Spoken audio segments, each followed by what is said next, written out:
নিজের বুথে ভোট দিলেন বাঁকুড়া লোকসভার তৃণমূল প্রার্থী অরূপ চক্রবর্তী। বিষ্ণুপুর লোকসভার মিথিলা প্রাইমারি স্কুলের 5 নম্বর বুথে গিয়ে ভোট দিলেন অরূপ চক্রবর্তী। এদিন সকালে বাড়ি থেকে বেরিয়ে সতীঘাট হনুমান মন্দিরে পুজো দিয়ে প্রণাম করে ভোট কেন্দ্রে গিয়ে ভোট দেন তিনি জানান, কেন্দ্রীয় বাহিনীর ভূমিকা এখনো পর্যন্ত ঠিক আছে, ইভিএম গন্ডগোলের খবর পাওয়া যাচ্ছে। Bureau report, S news Bangla. জোড়া ফুলে ছাপ দিলাম, বোতাম টিপলাম, জোড়া ফুল উঠে গেল। কেন্দ্রীয় বাহিনীর ব্যবহার কেমন? কেন্দ্রীয় বাহিনী ঠিক আছে, এরা একটু ভালো করে বলে, গ্রামের লোক তো ঠিকই আছে, কন্ট্রোল করছে। কোথাও কি খবর এসেছে এখনো পর্যন্ত? আমার 6টা ইভিএম খারাপ আছে, বাঁকুড়ায় রয়েছে, রঘুনাথপুরে রয়েছে। সবচেয়ে একটা বিস্ময়ের ব্যাপার যে 5টা ইভিএম বক্স পাওয়া গেছে, একটা ট্যাগ লাগানো আছে, নিচে লেখা আছে BJP. What is the cause behind it? এটা রঘুনাথপুরে। আমি ছবি পেয়েছি, আমি জানাচ্ছি ইলেকশন কমিশনকে।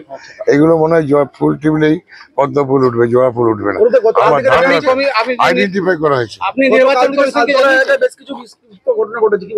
সেরকম খবর আমাকে বিজেপি প্রার্থী উনি দাবি করছেন যে তৃণমূল কংগ্রেস গুন্ডাগর্দি করলেও করতে পারবে, গুন্ডাগর্দি করার চেষ্টা করছেন বিভিন্ন জায়গায়। ও ভুল বকছে, হেরে যাবে তো। এখন ও ভুল বকছে ভাই। জয় বাংলা।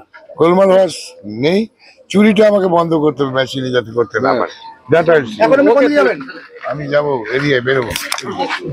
পশ্চিমবঙ্গ সরকার অনুমোদিত স্বাস্থ্যসাথী মান্যতাপ্রাপ্ত রোগী পরিষেবার বিশ্বস্ত প্রতিষ্ঠান দামোদর হেলথ কেয়ার। এখানে রয়েছে 24 ঘন্টা emergency service, doctor chamber, semi modular OT, orthopaedic surgery, প্রসূতি ও গাইনি বিভাগ, general surgery, ENT surgery, uro surgery, micro বা ল্যাপ্রোস্কোপিক সার্জারি, মেডিসিন বিভাগ, upcoming ICU, dialysis, advance physiotherapy, diagnostic centre, pharmacy, 24x7 lift ও ambulance পরিষেবা, medical insurance. আমাদের ঠিকানা মিল মোড়, কোতুলপুর, বাঁকুড়া। মোবাইল নাম্বার 9475240280 অথবা 9475240290 অথবা 9647180100।